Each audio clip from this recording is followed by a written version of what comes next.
entre tanto algoritmo se nos está poniendo difícil eso de pensar. Tenemos un invitado de lujo, tenemos noticias y tenemos a este servidor con muchas ganas de debatir y hablar, pero hablar muchísimo. Así que pónganse cómodos, suban el volumen y escuchemos para empezar al maestro Gus.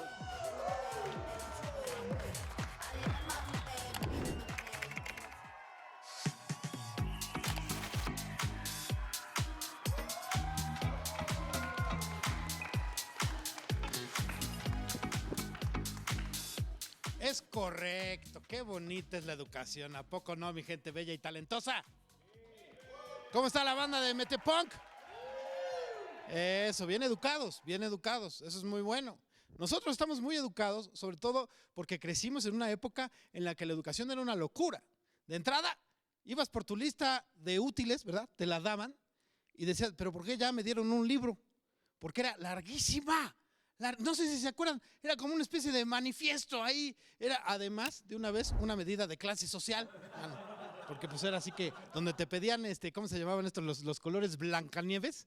Ahí pues obviamente ibas en escuela con nombre de gobernador del siglo pasado. ¿Verdad? Porque ahí, desde ahí ya se notaban las diferencias. No era lo mismo ir en la Walter Weiss Reversers que en la Héroes del 78 número 25. ¿No?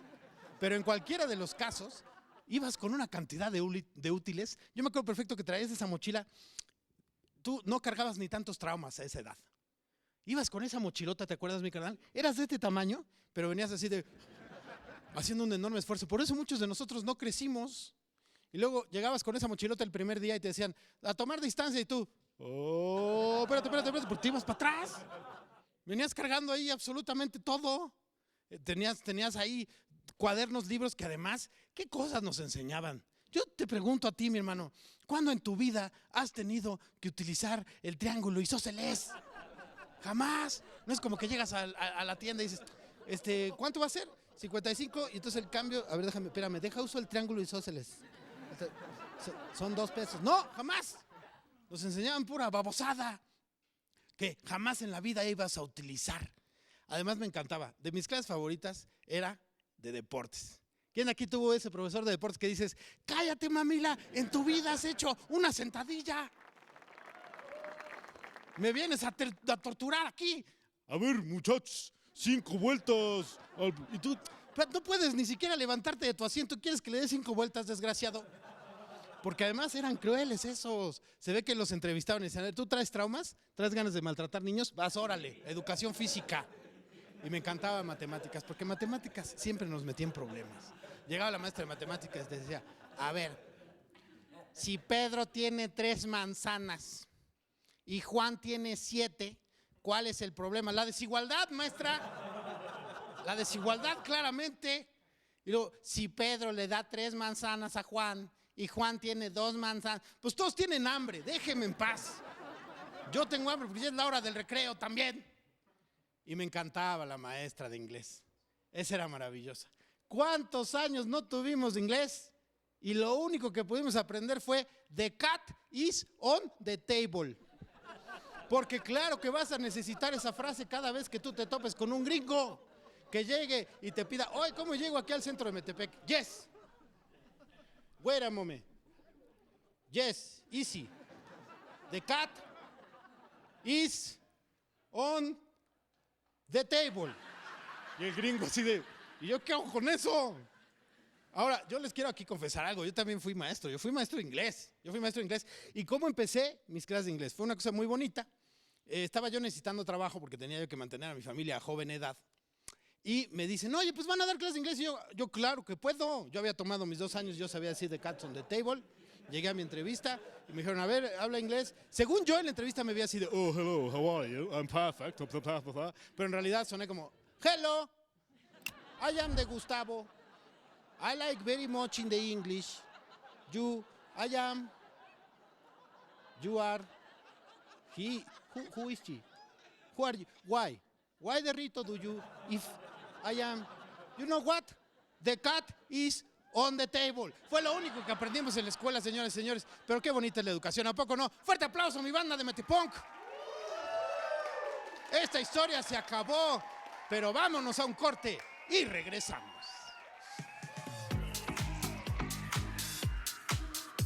Llegó el momento de hacer una pausa, pero volvemos en breve con Soy Más de Noche.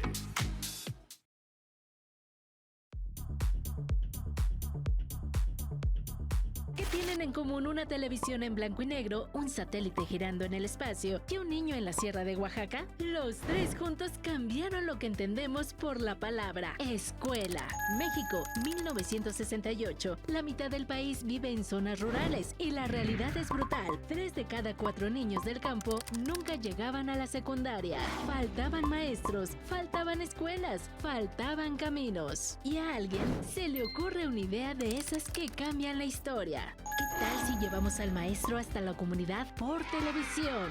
México se convirtió en uno de los primeros países del mundo en hacerlo. Antes de Internet, antes de YouTube, antes de que existiera la palabra e-learning. Casi 60 años después, la telesecundaria sigue viva. Atiende más de 1.400.000 estudiantes en 18.000 escuelas. Es una de las redes de educación a distancia más longevas del mundo. Hoy los videos educativos llegan a donde no llega la maestra. Clases de matemáticas, de inglés, en náhuatl, en zapoteco, en lengua de señas mexicana. Internet satelital lleva clases en vivo a comunidades donde antes no había ni señal de celular. Y para los niños con discapacidad, la inteligencia artificial abre puertas que nunca debieron estar cerradas. Subtítulos en vivo, lectores de pantalla, traductores en tiempo real. La escuela no es un edificio, es una señal que llega. Esto no es brujería, es tecnología.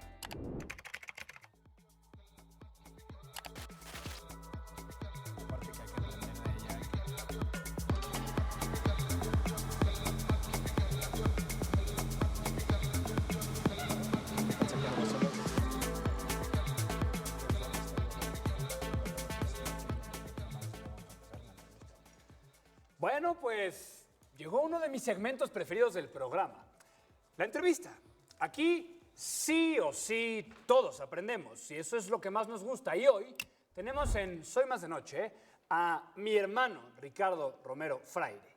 Él es CEO de Edge Hub School of Education. Adelante, mi querido Ricardo, ¿cómo estás? Qué gusto tenerte aquí en Soy Más de Noche, hermano. Pues encantado de poderlos acompañar. Apláudanle todos aquí a Ricardo, porque además, déjeme decirle algo a usted que nos ve. Él viene de lejos, viene desde Aguascalientes. De Aguascalientes. Pero él es tan entusiasta con la tecnología y a la discusión de la innovación que viene hasta acá, Soy Más de Noche, a platicar con nosotros. Mi querido Ricardo, ¿cómo estás, hermano? Agradecido de estar aquí contigo, amigo. Gracias, gracias, hermano. Pues mira, a quienes nos ven, tú eres experto en educación, eres experto en innovación, eres experto en tecnología, eres experto en inteligencia artificial y eres experto en todo esto, no porque te hayas dedicado a una cosa y luego a la otra, sino porque has compaginado estas 4 disciplinas en una. Cuéntanos un poco al principio de esta conversación, ¿qué es Edge Hub? ¿Qué es esta universidad, este centro de innovación que tú hoy diriges? ¿Qué es? Vamos a darle contexto a la gente que nos ve. ¿Qué es? ¿A qué te dedicas? Cuéntanos. Bien, mil gracias, Emilio. De entrada no me considero experto, o sea, creo que soy aprendiz en todas esas áreas que dijiste, pero especialmente lo que me apasiona y lo que nos apasiona en Edge Hub es el futuro, y especialmente en futuros, en plural, porque nosotros creemos que con cada decisión que tomamos estamos construyendo distintos futuros. Entonces, Edge Hub se define en lugar de una universidad tradicional. Nosotros pensamos que la educación tradicional prepara a las personas para un mundo que ya no existe. Entonces lo pensamos más en Edge Hub como School of Innovation, como un hub de innovación que ofrece programas de educación superior y de posgrado en lugar de una universidad tradicional. Entonces, justo es pensar y reimaginar la educación como una educación adaptada para el cambio, adaptada para navegar las olas de incertidumbre, en lugar de pensar la educación como algo que se aprende y se estructura de una manera lineal, porque justo creemos que el futuro pues, no es lineal. Claro. Ahora, hay que adentrarnos en eso. El programa de hoy es sobre educación. Soy Más de Noche es un programa para quienes nos ven que sirve como un ejercicio reflexivo antes de irte a dormir. Tú sabes que en las noches uno se pone filosófico y a reflexionar y creativo. Y justamente eso queremos ofrecerle a la gente, que pueda encontrar información valiosa antes de irse a dormir. Pero el tema de hoy, educación, que es un tema que es sumamente importante, creo que gran parte de la discusión de la sociedad en los últimos años ha dicho, no, es que el problema es la educación. Bueno, hay que hablar de la educación, pero aparte de la educación hay que hablar de los problemas que enfrenta hoy la educación. Y uno de ellos es cómo el mundo moderno está afectando a los diseños de lo educativo. Es decir, y esta es la pregunta que te quiero hacer, ¿cómo está moldeándose hoy el modelo educativo en el mundo con tantas herramientas distintas tecnológicas? Las clases en Zoom, la inteligencia artificial, el chat GPT, en fin. Eso es una cosa muy pequeña de todo lo que hoy existe en el mundo en términos de tecnología y de nuevo mundo.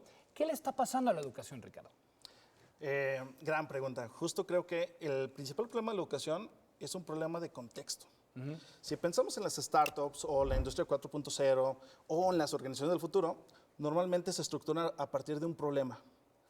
Y quizá el gran problema en educación es que no se estructura a partir de un problema, sino que se ve como un producto.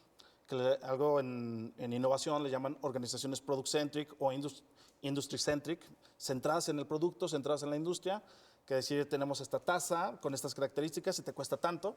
Si esto lo llevamos a educación, tenemos este programa con estas características, estas canchas, esta infraestructura y te cuesta tanto. Y creo que la educación tendría que repensarse a partir de un problema. Y el problema que nosotros vemos es un problema de contexto. Que estamos pasando de un contexto volátil, incierto, complejo y ambiguo, que le llaman contexto VUCA, a un contexto frágil, ansioso, no lineal e incomprensible, que le llaman contexto BANI.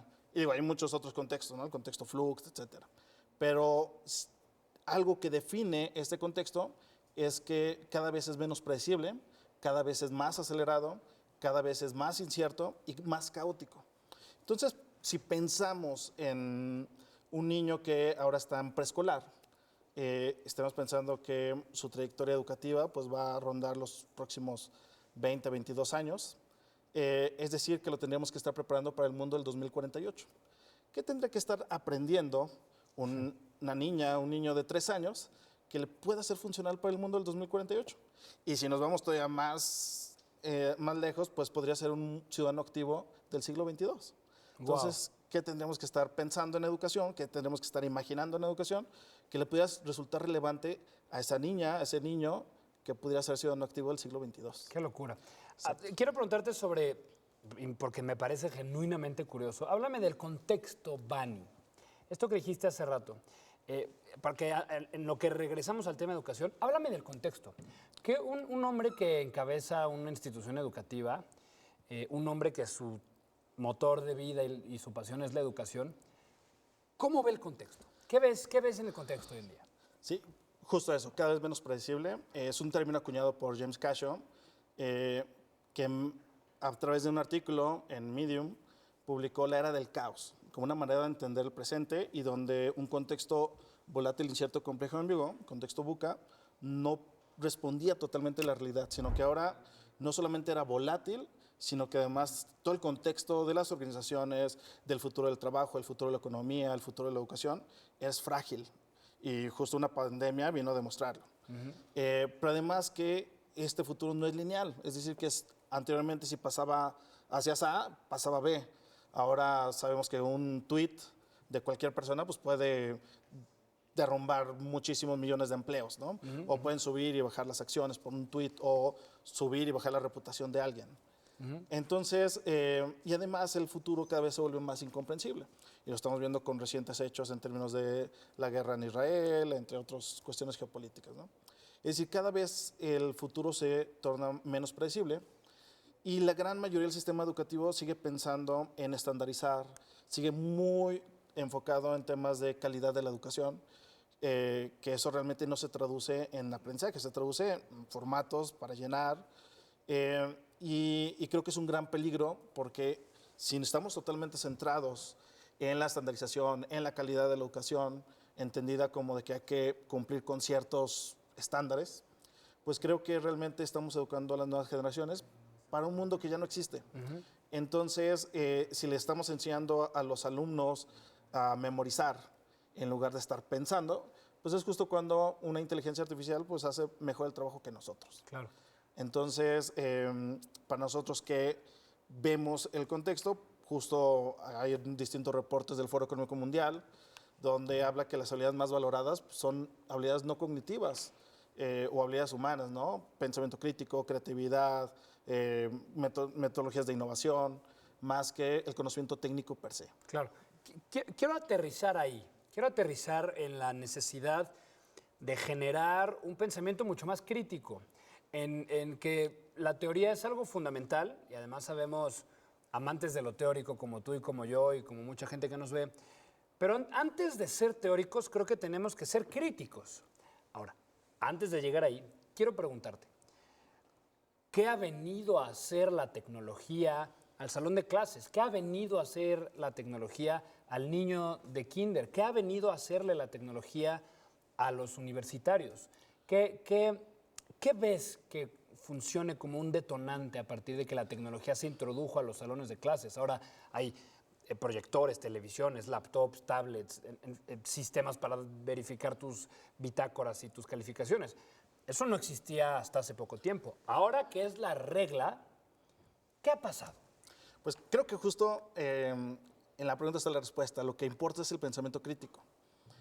La tecnología bien puede verse como una especie de maquillaje de innovación educativa, donde si tengo una pantalla táctil, donde si los alumnos tienen tablets, ya se entiende como innovación educativa. O donde si el profesor usa ChatGPT para hacer sus planeaciones escolares y los alumnos usan ChatGPT para hacer sus trabajos y entonces el profesor vuelve a usar ChatGPT para evaluar el trabajo que hizo el alumno, pues es como este meme de Spider-Man, ¿no? Donde todos se señalan. Sí, exactamente. Entonces, se vuelve un maquillaje. Por otro lado, la tecnología sí permite acceder a rincones donde la infraestructura física no lo permite.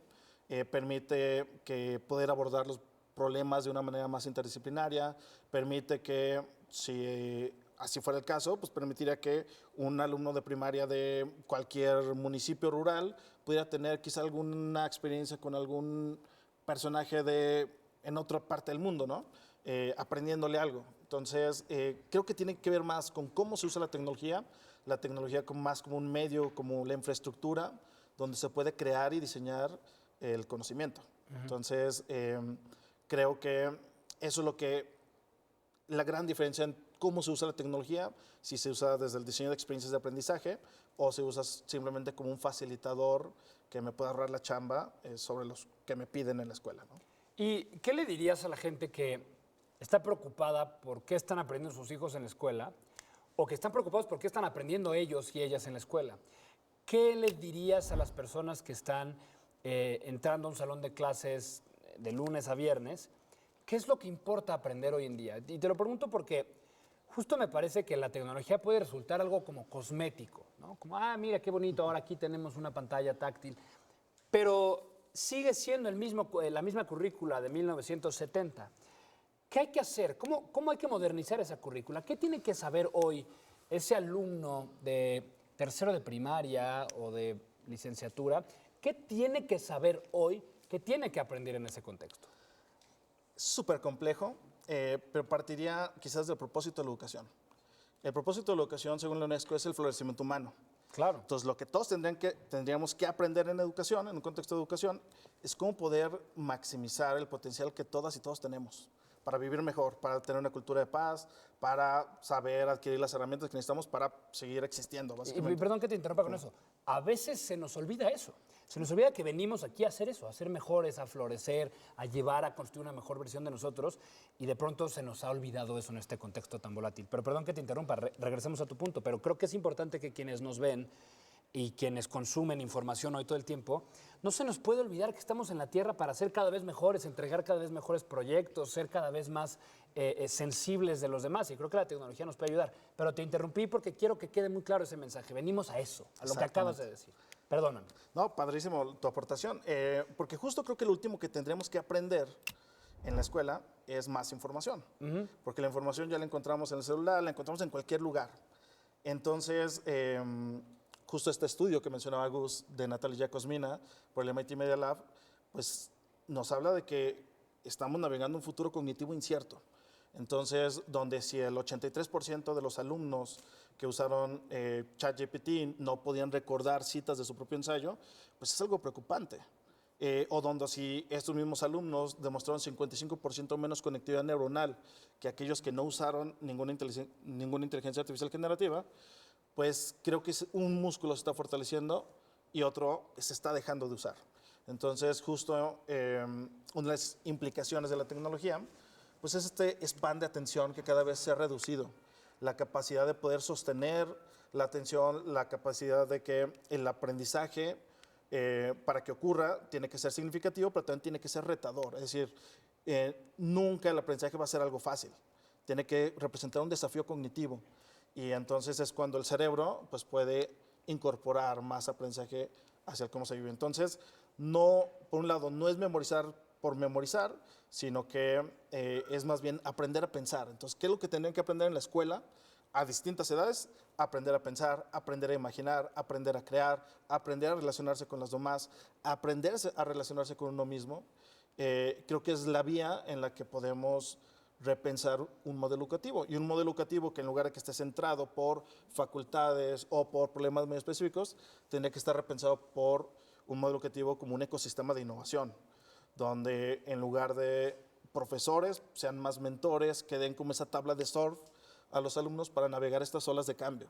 Entonces, el profesor, en lugar de dar respuestas, en lugar de tener un aprendizaje más pasivo, donde el profesor dicta cátedra y los alumnos escuchan, toman notas, responden un examen, pues es quizá llevarlo a plantear mejores preguntas, plantear distintos retos, el aprendizaje basado por proyectos, algunas metodologías activas que se usan de aprendizaje son muy útiles. Y sobre esto, pues también repensar qué es lo que están aprendiendo. Entonces, en lugar de estar pensando en asignaturas, tendremos que estar pensando en problemas. ¿Cuáles son los problemas del mundo que a todos nos impactan? Y eso resolverlo desde distintas disciplinas. Entonces, si pensamos en salud, pues tendremos que responderlo desde la parte filosófica, desde la parte de ciencia de datos, desde la parte de psicología, desde economía del comportamiento. Entonces, tener una visión más sistémica de qué es lo que estamos aprendiendo, qué es lo que vale la pena aprender, creo que es lo más útil. Y si ChatGPT o un alumno puede hacer una tarea con ChatGPT, el problema no es el alumno, el problema es el diseño de la experiencia educativa. Claro. Tengo dos preguntas más. Déjame hacerte la primera. ¿Cómo calificar? ¿Cómo construir una metodología de evaluación ahora? ¿Cómo se hace eso ahora? Es otro de los grandes temas, pero justo en el modelo de aprendizaje clave del 2017, algo que me pareció muy relevante fue este movimiento a evaluar para aprender. Es decir, el fin último de la educación no es sacar 10. Claro. Es el florecimiento humano. Entonces, si es el florecimiento humano, ¿qué tendremos que estar evaluando? Pues tendremos que estar evaluando por qué respondiste esto, qué te llevó a pensar en esta solución, qué es lo que te apasiona de este problema, en lugar de estar pensando en respuestas de A, B, C o D, ¿no? Eso por un lado. Por otro lado, ¿qué tenemos que estar evaluando? Pues tenemos que estar cambiando los mecanismos de evaluación, pasar de exámenes estandarizados a aprendizaje basado en proyectos, aprendizaje basado en retos, a proyectos colaborativos, es decir, pensar más en proyectos y en retos que en la transmisión de la información. Entonces, creo que esta evolución es importante porque, a final de cuentas, en las organizaciones, en el trabajo, nunca estamos respondiendo exámenes, siempre estamos trabajando con proyectos. Claro. No es de como que vengo 2 horas a hacer mi chamba y luego tengo un recreo Sí. o cambio de actividad, ¿no? Sino que pienso la educación como se podría pensar la vida real, ¿no? Como proyectos. Claro. Y nuestra última pregunta, mi querido Ricardo, es, en este mundo donde compite la atención todo el tiempo, donde la gente ahora aprendemos en Instagram, en TikTok, en X, antes Twitter, en Facebook, en Medium, en las redes, en los medios digitales, y también en las plataformas de aprendizaje ahora como Doméstica, lo que hablábamos hace rato tú y yo. Existen muchas plataformas ahora que puedes tomar cursos en línea, en fin. La pregunta para cerrar esta entrevista, y lo mencioné hace rato, es ¿cómo competir con ese margen de atención que en todas partes todo quiere llamar tu atención? ¿Cómo siembras el pensamiento crítico ahí? Pues quizá es la pregunta más difícil, pero depende de la edad. O sea, la educación tendría que ser primero basada en ciencia y evidencia, entonces derribar ciertos neuromitos, por ejemplo, los estilos de aprendizaje, que eso ya es algo que la evidencia científica ha demostrado que no existe. o que es insuficiente para poderlo llevar en evaluaciones. Es decir, que el cerebro siempre aprende con todo el cerebro. Permite que las actividades y el diseño de las experiencias de aprendizaje sean diseñadas como si fuera una especie de proceso de innovación. Entonces, el niño de 3 años, obviamente, necesita actividades adecuadas a su edad que le despierten el interés, la curiosidad, la creatividad, la imaginación, el aprendizaje significativo, y así por cada periodo del crecimiento. Pero especialmente para generar pensamiento crítico, pues creo que la formulación de preguntas siempre es fundamental. Preguntas acordes a la edad, pero esto de poder moverles el tablero ante que si cierto proyecto, si le hacemos cambios a los proyectos educativos, que ellos sepan que así es la vida real, es decir, que no siempre es lineal, sino que suceden contingencias y donde el gran habilidad que ellos van a aprender es cómo responder ante estos cambios que le presentan. Entonces, si ante una experiencia educativa el docente, el mentor, de manera intencionada, le propone cambios a medio proyecto, a medio experiencia educativa, pues eso favorece el que los alumnos puedan fortalecer una función ejecutiva del cerebro que se llama flexibilidad cognitiva, cambiar de ideas, pero al mismo tiempo reflexionar hacia su propia construcción del conocimiento, ¿no? Que es metacognición, al final de cuentas. Pero estamos hablando de una transformación esencial del modelo. O sea, ya calificar de 5 reprobado y 10 excelencia, o de la A para los gringos y los maestros por materia. Estamos hablando de una reconfiguración del modelo educativo. Ahora, querido Ricardo, tú apareces en un libro. Hay una publicación reciente. Háblanos de eso. Háblanos de cómo, desde tu trabajo como académico, porque también eres académico, cómo has venido, y por eso te decía hace rato que tenía una última pregunta, porque el modelo educativo ya está. Ahora hablemos de lo que tú has visto como con ojos críticos, de los nuevos modelos, del contexto, de cómo la educación está atravesando estos contextos tan complejos. Háblanos del libro, háblanos de tu artículo, háblanos de tu tesis. Sí, justo es un libro publicado por UNOI de Santillana, México, de pedagogías líquidas, donde la apuesta está que si la pedagogía normalmente es rígida, es estructurada, pues ese modelo ya es caduco con los tiempos actuales. Entonces, una serie de expertos donde lo responden tesis de pedagogías líquidas desde distintas áreas, especialmente desde las letras, desde el arte, desde el cuerpo, desde la neurociencia, desde las habilidades humanas, en el caso de Emiliano Rodríguez, intentan hacer más flexible la educación. Y mi propuesta fue una educación centrada en la vida. Es decir, si Zygmunt Bauman ya había propuesto que estábamos en una modernidad líquida, donde nada era fijo, pues creo que en la actualidad ya es una modernidad de lo intangible. Y justo un último estudio de Ocean Tomo habla de que el 90% del valor de una compañía es intangible. Ya no importa qué tanta infraestructura tienen, qué tantos trabajadores tienen, sino cómo la marca cambia su narrativa, cómo conecta con las personas, cómo pueden favorecer ciertas condiciones para los usuarios. Y eso es lo que hace fuerte una compañía. Entonces, si el 90% del valor de una compañía es intangible, y sabemos que la mayoría de los vínculos actualmente son intangibles, un WhatsApp, un DM por Instagram, etcétera, ¿cómo tendríamos que repensar la educación en el contexto de lo intangible? Entonces, justo pensamos que cuando diseñamos educación, algo que tendríamos que poner al centro es la vida misma.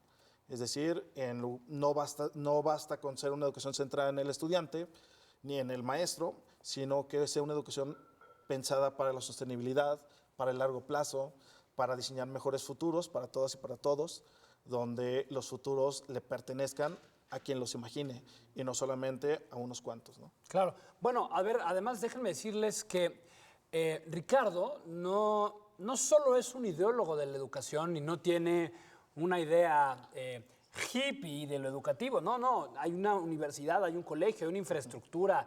Edge Hub, que es lo que Ricardo encabeza, es una organización formal.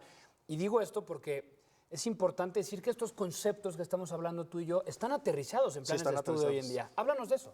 Sí, justo platicábamos donde acabamos de lanzar un programa de maestría en anticipación y futuros para la innovación. Hay muy pocos programas en toda Iberoamérica del estilo y lo que intenta no es ni adivinar el futuro, sino más bien intenta desarrollar una capacidad plástica para cómo tomar decisiones basadas en distintos escenarios, señales de cambio, tendencias. Entonces, si las señales o las tendencias van por cierto rumbo, entonces empezamos a diseñar mejores futuros en educación, no sé, en la zona gastronómica, en política, en gobiernos, en el futuro de la economía. Entonces, tener como que esas antenas de estar detectando señales de cambio en el mundo, pues para eso es este programa, ¿no? O por ejemplo el de neurociencia educativa, donde incorporamos metodologías de innovación como design thinking, creatividad e innovación, inteligencia artificial, pero a la par vemos mindfulness en educación, o neurobiología del aprendizaje, o cognición y aprendizaje.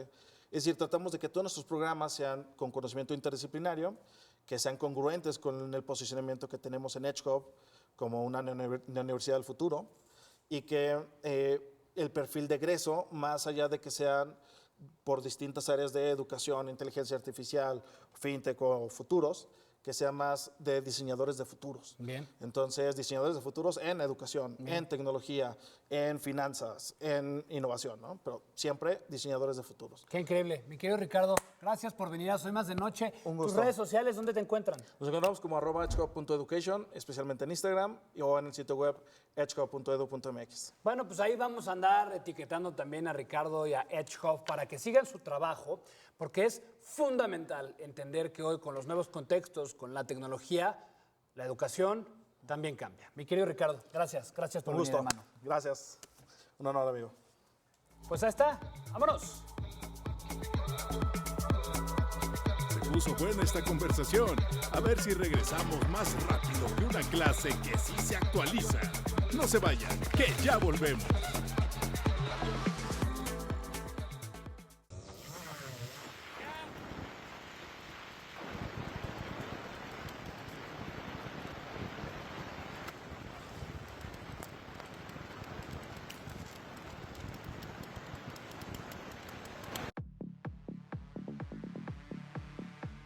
El día de hoy salimos a la calle a ver qué opina la gente acerca de qué realmente aprendió en la escuela con sus maestros y qué temas memorizaron para un examen que jamás van a volver a hacer. Acompáñenme. David, ¿cuál es la materia o cosa más innecesaria que te enseñaron en la escuela y jamás has vuelto a usar? Usar. Pues yo creo que lo que nunca utilicé fue, no sé, las clases de música, ¿no? Cuando te ponían acá la flautita esa. Claro, sí, no tiene nada que ver eso, ¿verdad? Jamás. ¿Tú a qué te dedicas, amigo? Yo soy cocinero. Y entonces jamás has tocado una flauta. Nunca. Más que con crema, muy bien. Todos parecemos primos, pero no, se los juro que no somos familiares. Dibujo técnico. Dibujo técnico es. Órale, ¿cómo era eso? Pues dibujabas técnicamente, ¿no? Filosofía. Si pudieras ahorita ver algún maestro de la primera que tuviste, ¿qué le dirías? Qué guapa maestra. Así de plano. Ok, ¿qué te hizo ese maestro? ¿Te acuerdas cómo se llamaba? Joaquín, y me reprobó 2 veces seguidas. Uno que te acuerdas que digas a lo mejor, o me caía bien o me caía mal. No, todos eran súper estrictos. Ah, o sea, todos eran horribles. Sí, todos. Ok, todos los mandarías hasta... Así es, Emilio, eso es lo que opina la gente acerca de la educación en México. Oye, y a todo esto, ¿qué materia a ti no te latía tanto? Mi Oscar, híjole, me vas a hacer recordar, yo creo que, pues, química, porque pues, nunca fui muy fan, y la verdad es que la padecí mucho cuando la cursé. Un saludo a mis Anabel, por cierto, que nos ven. Pero bueno, mi Oscar, me descubriste. Y bueno, gracias por este reportaje. Y ahora es momento de irnos a las noticias con Gus. Adelante, mi Gus.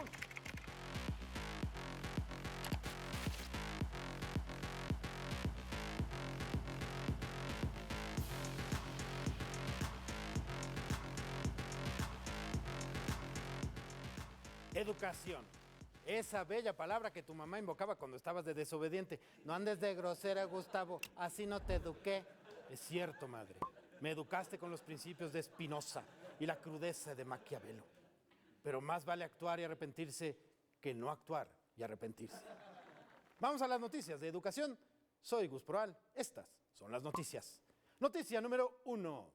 Suecia. Sí. Suecia, el país famoso por sus chocolates y sus zapatos, esos que nadie usa, los suecos, esos. Parecía estar 10 años adelante que todos. Se gastaron una fortuna digitalizando sus escuelas, tablets para todos, órale, libros físicos a la basura, pero en 2023 las autoridades se dieron cuenta de algo un poquito incómodo. Los niños ya no sabían leer, sabían deslizar el dedo, sabían dar like, pero ni un libro completo, no hombre, eso jamás. ¿Qué hizo entonces el gobierno sueco? Compró 75 millones de dólares en libros impresos y dijo, textual, hay que volver a leer en papel. Aplicaron la de, mamá, deja ya, la que te decía mamá esta de, deja el celular, hijo. Ponte a leer, escuincle, o como sea la palabra de escuincle en sueco, escuincle. No cabe duda de que la historia es una puerta giratoria. Noticia número 2. El año pasado, el MIT Media Lab publicó un estudio que se llama literalmente Your Brain on ChatGPT. Pusieron a 54 estudiantes a escribir ensayos. 3 grupos, unos con ChatGPT, otros con Google y otros sin nadita de nada, a la antigüita. A todos los conectaron unos electroencefalómetros de esos que así en la cabeza. El grupo que usó ChatGPT mostró la menor actividad cerebral de los 3. Ahí no, pero es que ahí no acaba. Les pidieron citar una sola frase del ensayo que acababan de entregar. El grupo de ChatGPT, ¿qué pasó? No se acordaba de absolutamente nada. No se acordaban ni de sus nombres. Eso último quizás sea una exageración, pero es con fines cómicos. Muy bien. Lo que antes era tener cabeza hueca o ser de lenta entendedera, como decía mi tío, hoy le pusieron el nombre los científicos de tener una cabeza de ChatGPT. Uno de los problemas de la inteligencia artificial es que no ayuda mucho con la tontera natural. Noticia número 3. Esta es la buena. Y antes de que se nos vayan llorando a la camita porque pura mala noticia, les traje una bonita. Una escuela de la organización Gallup reveló que casi la mitad de los maestros en Estados Unidos ya están usando inteligencia artificial en su día a día para preparar clases, diseñar ejercicios a nivel de cada alumno, y lo que antes les tomaba horas, ahora les toma 10 minutitos. Reportan tener mucho más tiempo para sentarse a hablar con los alumnos y escucharlos. La inteligencia artificial vino a quitarles el papeleo y devolverles lo que realmente importa, el tiempo. No se acuerdan de lo que les enseñaron porque tienen cabeza de ChatGPT, pero ¿qué tal van a echar chisme con los students? Así que en la educación del siglo XXI no será maestros versus máquinas, sino maestros a toda máquina. Yo soy el maestro Gus, regresamos con el bello Emilio, o vamos a un corte, no lo sé, pero ya vamos.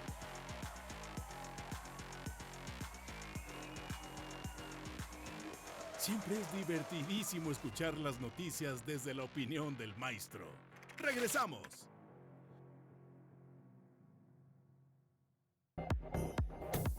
Donde nos vamos a poner un poquito más serios. Y como siempre quiero empezar haciéndote una pregunta. ¿Alguna vez te has preguntado por qué tu salón de clases se parece sospechosamente al de tu abuela? Y no me refiero al pizarrón verde o al timbre que suena igualito que en 1985, ni el uniforme con el escudito bordado por la tía costurera de la familia. Me refiero a algo más profundo, más incómodo, más urgente. Me refiero al hecho de que vivimos en 2026 con inteligencia artificial en el bolsillo, autos que se manejan solos y vacaciones en realidad virtual. Y aún así, seguimos educando a los niños exactamente igual que hace 200 años. Filas, escritorios, una persona al frente, 30 caras mirando al pizarrón, examen, calificación, certificado, repetir. El sistema educativo que conocemos, ese que muchos de nosotros sufrimos, gozamos y contra todo pronóstico sobrevivimos, nació con la Revolución Industrial.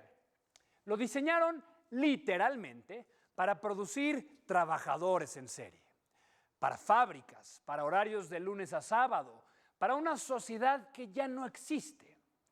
Y hay un educador británico, Sir Ken Robinson, que lo dijo mejor que nadie en una de las charlas más vistas en la historia de Internet. Las escuelas de hoy educan a los estudiantes para trabajos que todavía no existen, usando métodos del pasado. Y bueno, tradúzcanlo así. Estamos preparando a los niños del futuro con el manual de los abuelos. Y no es chiste, es un drama. Es como si quisiéramos cruzar el Pacífico en una balsa y nos enojáramos cuando alguien sugiere subirse al avión. Y aquí me detengo, porque no quiero que se entienda mal. Esto no es un berrinche generacional contra los maestros. La maestra de tercero que te enseñó a leer es una heroína nacional. El maestro de prepa que te aguantó a la adolescencia, a ti y a mí, merece un altar.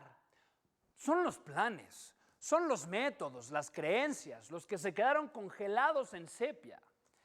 Y Hannah Arendt, filósofa alemana, escribió en 1958 un ensayo brutalmente vigente que se llama La crisis en la educación. Y bueno, decía que cada generación adulta tiene una responsabilidad enorme, presentarle al mundo a los nuevos, pero advertía algo todavía más fino. No se trata solo de transmitirles lo viejo ni de glorificarles lo nuevo. Se trata de prepararlos para renovar al mundo que van a heredar. Y ahí, mis queridos desvelados, está el problema. Porque hoy estamos haciendo justamente lo contrario. Estamos castigando a los alumnos por usar inteligencia artificial, como si ChatGPT fuera un cigarro escondido en el baño de la prepa. Profesores enojadísimos anunciando que van a detectar quien use ChatGPT, mandando redactar ensayos de a mano, como si fuera 1972. Y yo, con todo respeto les digo, combatir la inteligencia artificial es como combatir la gravedad. Y bueno, eso significa que uno pierde, y pierde feo. Es la misma película que vimos cuando los maestros prohibieron la calculadora en los 80 o cuando nuestros papás juraban que el Internet iba a ser una moda pasajera. Y spoiler, no lo fue. Pero atención, atención, deja tu teléfono, escucha. Esto no significa que la solución sea entregarle tu cerebro a la máquina y echarte al sillón. Para nada. La pregunta no es, ¿usamos la inteligencia artificial o no la usamos? No, la pregunta correcta es, ¿cómo aprendemos a pensar mejor con ella sin dejar de pensar nosotros? Y bueno, ya sabes que aquí nos gusta eso de la filosofía y por ello un filósofo francés que murió, Michel Serres, escribió un libro que se llama Pulgarcita. Así, en diminutivo, refiriéndose a la generación que se comunica con los pulgares en la pantalla. Dijo algo precioso. Decía que los jóvenes no eran ignorantes, sino que más bien se convertirían en ignorantes. Tienen acceso a todo el conocimiento de la humanidad en la palma de su mano. Pero tienen un nuevo problema y un nuevo deber. Aprender a navegar ese océano sin ahogarse en él. Y aquí entra una paradoja que duele admitir. Nunca en la historia de la humanidad hemos tenido tanto acceso al conocimiento. Wikipedia, Coursera, YouTube, podcasts, audiolibros, tutoriales y TikTok. TikTok. Bueno, nunca había habido tampoco tantas personas en la humanidad convencidas de que tienen la razón sobre temas que sinceramente no habían estudiado jamás. Confundimos el derecho a opinar con el derecho a tener la razón. Y eso, en clave de salón de clases, se llama democratización del conocimiento. Pero está mal entendido. Byung-Chul Han, un filósofo de moda surcoreano, describe con quirúrgica precisión. Dice que vivimos en una sociedad de la información, pero no del conocimiento. Y claro, eso son cosas distintas. La información se acumula y el conocimiento se construye. La información circula, el conocimiento se mastica, se discute y se digiere. Por eso en un hilo en X no equivale a una biblioteca por más horas que dediques. Y por eso la gran pregunta del siglo XXI no es si vamos a usar inteligencia artificial en la educación. Pues sí, la vamos a usar y punto. La gran pregunta es, ¿qué nos va a quedar como humanos cuando las máquinas hagan gratis y en segundos todo lo que las escuelas nos enseñaron a hacer? Si la inteligencia artificial puede resolver una integral, redactar un ensayo, traducir un poema o recibirte un poema entero resumido, ¿qué seguimos haciendo en clase? Y la respuesta, señoras y señores, está en lo que las máquinas todavía no saben hacer. ¿Qué es? Espera. ¿Qué no saben hacer las máquinas? Espera, te dije. Dudar. Claro, dudar. No saben emocionarse con un poema. No saben decirle a un amigo, oye, no estás bien, vamos al doctor. No, no saben construir el sentido de una vida. Y mira, mi madre, Miss Lucy, una adorada profesora, ha enseñado toda su vida eso. y mucho más a sus alumnos. Y por eso, hoy más que nunca, la cultura general importa, la filosofía importa, la historia importa, las artes importan, la ética importa, saber leer un poema, sostener una conversación de 3 horas con un desconocido, perderle el miedo a sentir que no estás de acuerdo. Eso también importa, porque eso, queridos amigos, queridas amigas, no se subroga, no se delega un algoritmo. Y aquí entra la parte con esperanza, porque entre tanta crisis, siempre hay una oportunidad histórica. Y nos toca a nosotros, a cada uno, desde donde esté, construirla. La buena noticia es que la chamba no la tiene que hacer un solo gobierno, la hacemos entre todos. ¿Y qué podemos hacer en concreto? Bueno, escúchame. Si eres estudiante, no le tengas miedo a la inteligencia artificial. Úsala como copiloto, no como autopiloto. No, que te pueda ayudar a estudiar, no que te estudie. Pídele que te explique, que te cuestione, que te ponga a prueba, pero no le entregues tu cabeza completa. Y si eres maestro o maestra, como mi mamá, atrévete, no pelees contra la herramienta, aprende a usarla e invita a tus alumnos a usarla mejor que tú. La autoridad del docente del siglo XXI no viene a saberlo todo. Para eso está Google.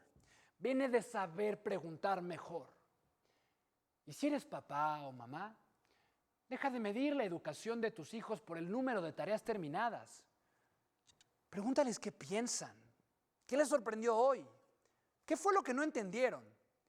La educación, decía el brasileño Paulo Freire, igual que nuestro invitado, se apellidan igual, no es transmitir información, es despertar conciencia. Sí, despertar conciencia. Y si eres un ciudadano de a pie, como yo, como tú, como todos, exige más de la malla curricular del siglo XXI. Filosofía, sí. Historia, sí. Educación financiera, por Dios. Pensamiento crítico, sí. Bienestar emocional, sí. Programación básica también. Y todo eso, todo eso, sin botar la cultura general, que ahora, más que nunca, es lo que nos hace humanos. Y por último, y lo más bonito, creo yo, defienda la escuela como ese lugar donde además de estudiar, se aprende a estar con otros. Porque cuando todo se vuelve personalizado, individual, a la medida, el algoritmo, perdemos el compañerismo, perdemos el debate, perdemos al amigo que no piensa igual. Y de ahí sale, de la escuela, justo la gente que cree tener la razón en todo y van opinando cualquier cosa y otros creyéndose el cuento. Escuche esto, porque la educación, al final, no es el modelo del siglo XIX ni del siglo XXI. La educación es el ejercicio más antiguo y más bello que hace una sociedad. Pasar de una generación a la siguiente lo mejor de sí. Y si me permites, antes de que te vayas a dormir, la inteligencia artificial no va a reemplazar a los maestros, pero los maestros que sepan usar inteligencia artificial sí van a reemplazar a los que no la saben usar. Lo mismo con los alumnos, lo mismo con todos nosotros. Bueno, queridos espectadores, la próxima vez que escuchen a alguien decir es que la educación está en crisis, acuérdense de algo, la educación siempre ha estado en crisis, esa es justamente su naturaleza. Bueno, perpetua revisión, perpetuo debate, perpetuo cambio. Lo nuevo, hoy, es que tenemos las herramientas para hacerlo bien. Solo nos falta el coraje de cambiar. Esto fue Soy Más de Noche. Amigos y amigas, nos vemos el próximo sábado a la misma hora. Yo soy Emilio Guerra Esteves y ahora sí, ¡a dormir! ¡Vámonos!